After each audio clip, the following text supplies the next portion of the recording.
300 წლის განმავლობაში გამოცემული ვეფხისტყაოსნის ეგზემპლარების ექსპოზიცია გაიხსნა ახალგაზრდობის სასახლეში. გამოფენას ყველაზე უნიკალური ექსპონატი 1712 წელს ვახტანგ მე-6 სტამბის მიერ გამოცემული ვეფხისტყაოსანია.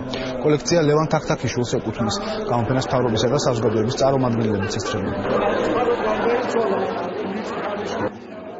ჩვენი გამოფენა არის 300 ვეფხისტყაოსნის დაბეჭდიდან 300 წლის იუბილესთან დაკავშირებით.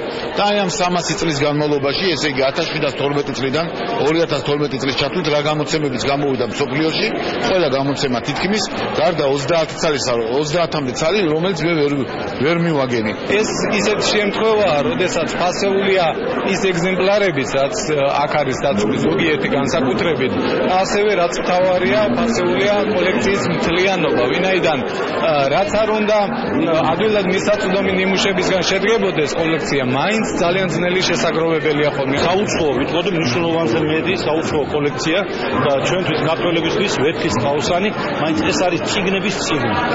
ყველა ქართული წიგნის რაც დაწერილა, მისი წიგნი არის, მთავარი წიგნი არის ვეფხისტყაოსანი.